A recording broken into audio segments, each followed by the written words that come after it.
You've introduced this War Powers resolution some time ago. Will it hit the floor soon? Yeah, I expect to force a vote on it next week. It'll be ripe to be considered on Wednesday or Thursday of next week. We have Republican co-sponsors, Representative Massey and Representative Bacon and Marjorie Taylor Greene are on board on this resolution as well. Again, this is not a Democratic initiative. I mean, this is a bipartisan effort by those of us who actually believe the Constitution means something, and Congress has a role to play. And we don't want this president going into a war without a debate and without a vote and authorization by Congress.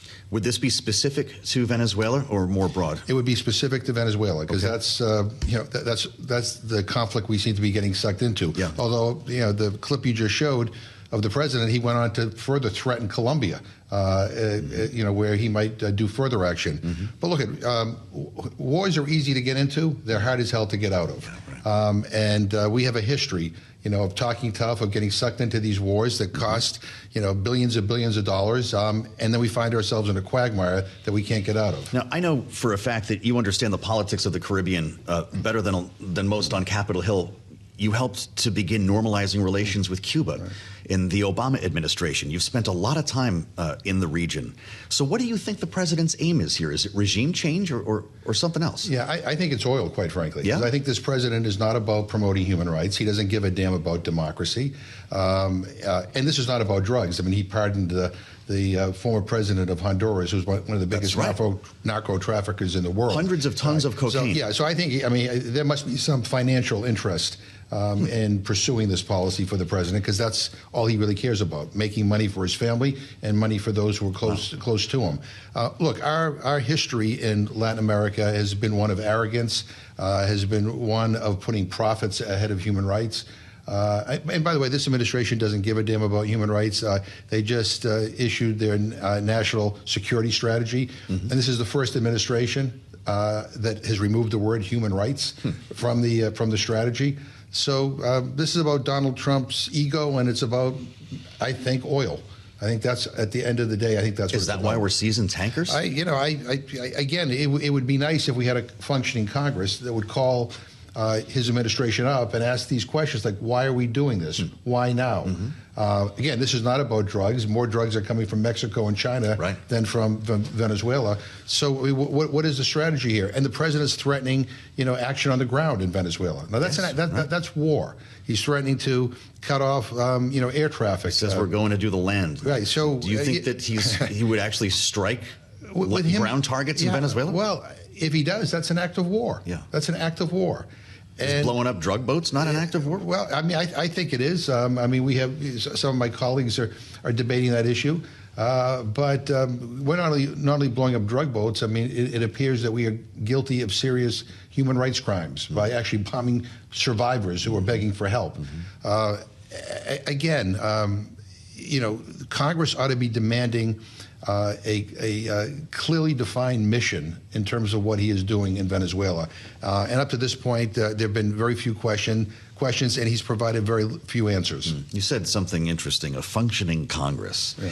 Just back off what we're talking about here for a minute. We are in a world now where it does seem that discharge petitions and reconciliation bills are the only way to get anything done in the Congress. Do you feel that way? Yeah, you're on the Rules Committee. You know how this works. Yeah. This Congress, under Republican leadership, does not function. It is not working. It is a terrible disservice to the American people. This is a place where trivial issues are getting debated passionately and important ones not at all.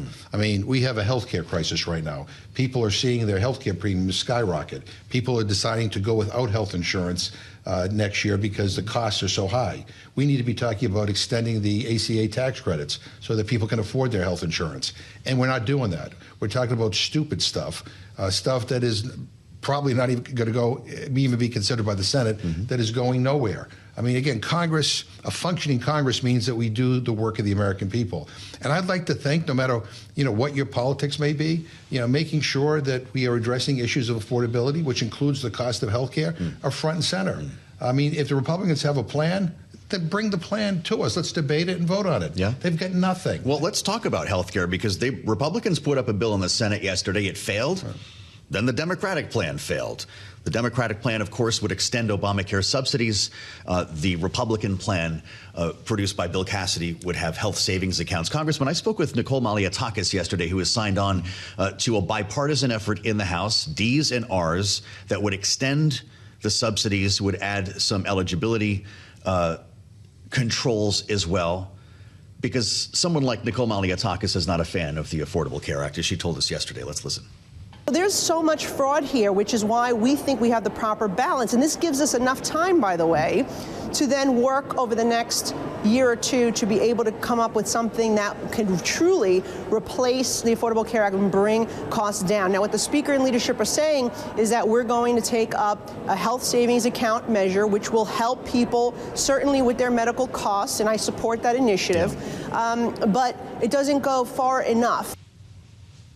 Okay, but this is unlikely to see the floor unless the discharge petition makes that happen. And even if we do the discharge petition route, we won't be able to get to it until probably in early January. Sure. My question to Representative Maliotakis is, like, where the hell have you been? I mean, you're a Republican. Your party's in charge. We've been talking about this issue for months. This is not something since before the shutdown. Right, since before the shutdown, well before. We've been talking about it during reconciliation, right? So we go back months and months and months, and we've been saying we got to focus on this. And all we've been hearing from Republicans is like, oh yeah, we'll get to it, and now we're out of time. People are going to lose their health insurance.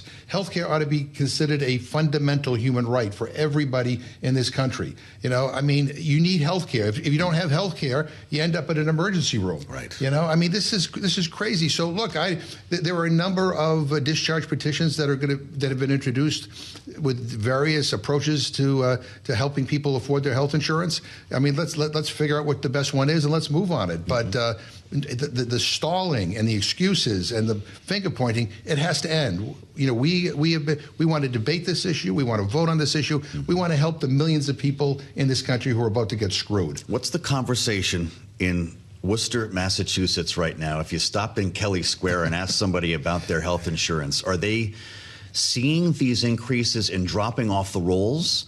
Or are they saying, I can't afford it anyway, so to your point, I'm going to go to the emergency room when I get a call? So, I mean, we're hearing some really terrible stories of people basically saying, I can't afford my health insurance. Our office is getting inundated with calls.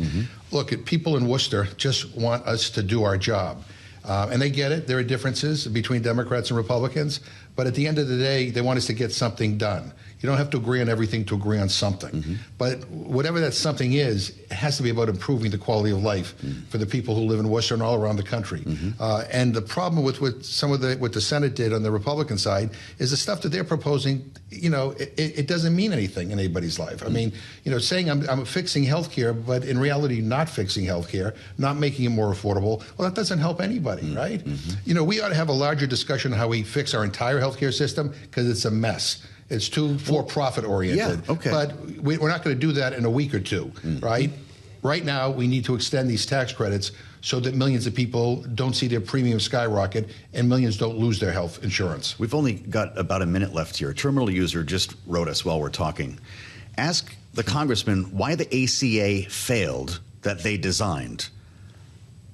Maybe I can reframe that a bit. A lot of Republicans come on the air and they say this thing was never affordable. Obamacare itself has raised premiums. Is this plan broken? No, I think it's not perfect. Yeah. But it is better than the alternative, which is no ACA, right? I mean, the bottom line is millions and millions of people have coverage because of the Affordable Care Act. You know, if we extended the tax credits, it's affordable. But as I said, we need to have a bigger conversation. Look, if it was up to me, we would have a Medicare for all system. When I was the chairman of the Rules Committee, we were the first committee, either the House or Senate, to do a hearing on Medicare for all. And I'll tell you, it was a very, very powerful hearing. But you know, to fix health care holistically, you know, it's going to take some time. In the meantime, let's extend those tax credits. Let's help people afford their health insurance.